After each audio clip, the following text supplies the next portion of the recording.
Walang pinoprotektahan, walang kasinungalingan, serbisyong totoo lang.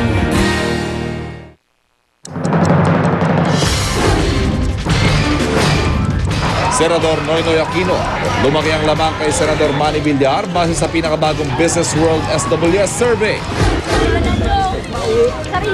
Ilang pasahero sa Batangas Port nag-init ang ulo nang hindi pasakay ng barko dahil overloaded na. Ligat naman sa Araneta Center Bus Terminal, nagkakaubusan na Lunes Santo pa lang. Iba pang aberya, hindi naiwasan. Mga driver, kinukuha na ng blood pressure bago payagang bumiyahe. Malalaking pako, krus at iba pang gagamitin sa pagpapako sa krus sa Pampanga, handa na. Sa gitna ng mga nakagwaliang tradisyon sa Semana Santa, bisita iglesia naging high-tech na. Subway train sa Moscow, Russia, tinarget ng 2 babaeng suicide bomber. Hindi bababa sa 35, patay. Boracay, buhay na naman sa pagdagsa ng mga turista. At Richard Gutierrez, may Claudine Barreto na, may Ann Curtis pa sa kanyang bagong pelikula.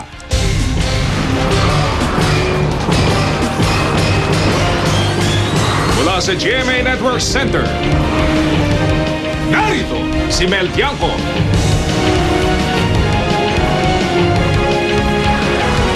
Ito ang 24 Oras.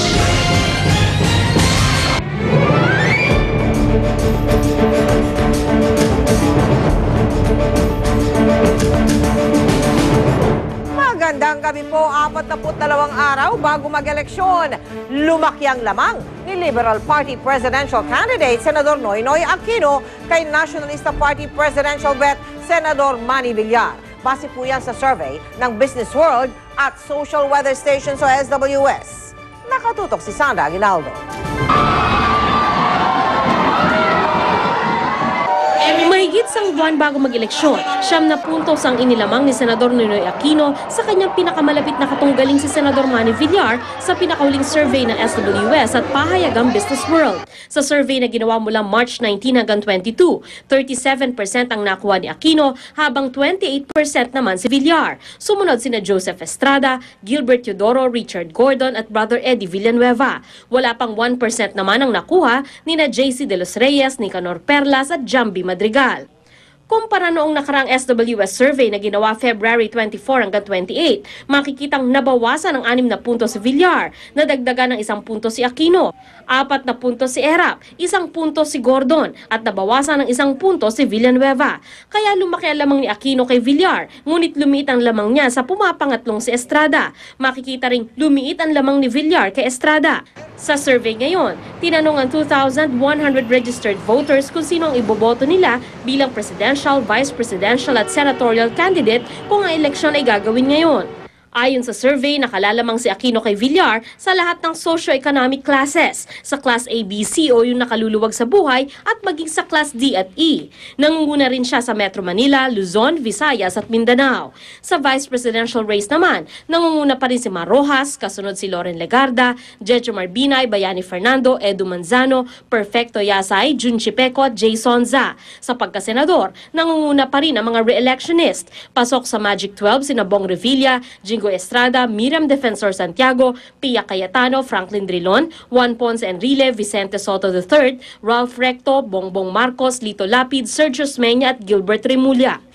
Habang lumalapit ang eleksyon, kumukonti ang oras, no, na pangkampanya. Hindi ibig sabihin noon na sinasabi namin wala ng tsansa ang kahit sino sa kanila.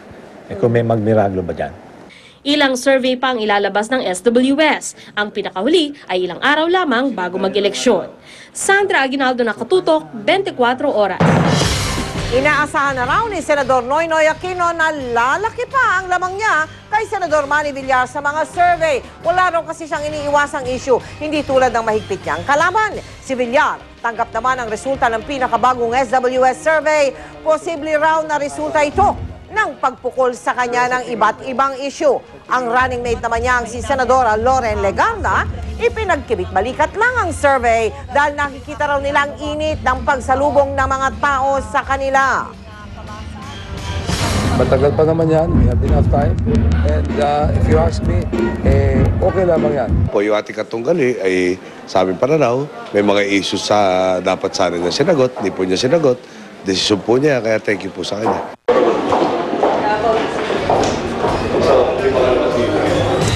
Ang kampo naman ni dating Pangulong Joseph Estrada naniniwalang patuloy pang tataas ang kanilang rating habang nangangampanya.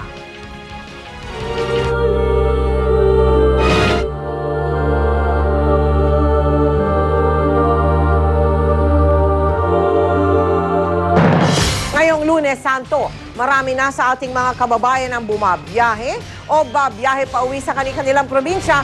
Ihahatid po namin sa inyo mga pinakabagong balita tungkol dyan at iba pang kaugnay sa Semana Santa. Nasa Araneta Center Bus Terminal si JP Soriano. Nakapwesto naman si Mark Salazar sa Manila Domestic Airport. Si Dante Perello mag-uulat live mula sa Barangay San Pedro Cutod sa San Fernando sa Pampanga kung saan may mga nagpapapako sa cruise tuwing Biyernes Santo. Live naman mula sa isla ng Boracay, si Lars Santiago. Unahin natin ang sitwasyon sa Araneta Center Bus Terminal, ang pinakamalaking terminal ng bus sa Kalakhang, Maynila. JP, kamusta na ang sitwasyon dyan? Well, okay naman ang sitwasyon dito pero ngayong Semana Santa ay 24 oras nga ang operasyon ng mga bus dito sa Araneta Center Bus Terminal na papunta sa mga probinsya ng Bicol Region, Visayas at Mindanao. Marami na nagsiuwian sa mga probinsya pero bukas pa, araw ng sweldo ang inaasahang bulto ng mga pasaherong pauwi sa mga probinsya para doon mag-Semana Santa. Ngayon pa lang nagkakaubusan na ng mga tiket kaya ang mga hindi nakabili noon pa matagal naghihintay bago makabiyahe. Reklamo ng pasaherong ito, 1,200 pesos na ang tiket na nabili niya na dati ay 850 pesos lang. Ngayon, 1,200 na. Ang laki namin ang laki na itinaas. Nagiging 1,200 lang ang pinabayad nila pag hindi season. Ngayon lang kami bumabawi naman sa kanila. Pero hindi kami pwedeng tumaas dyan dahil dyan talaga ang taripa. Payo ng DOTC sa mga pasahero, tingnan ang mga nakapaskil na aprobadong fare matrix. Pwede raw ireklamo ang sino mang maniningil ng higit sa itinakdang presyo. Binubusisi ang mga dalang gamit ng mga pasahero. Bawal ang mga deadly weapon at mga maaaring pagsimula ng sunog. Inabutan namin ang batang ito na umiiyak. Nawawala raw siya. Kaya sinamahan namin ang 5 taong gulang na bata na nagpakilalang si Ining Mendoza para ipanawagan ang magulang. Anong pangalan mo ulit? Ine po. Ine? Ine. Inen? Opo. Ilang taong ka na? 5. 5. O, nasan si Sino kasama mo? Mama po, tsaka si Kuya. Iwan ko. Baka, ano na ko. Gemma Mendoza.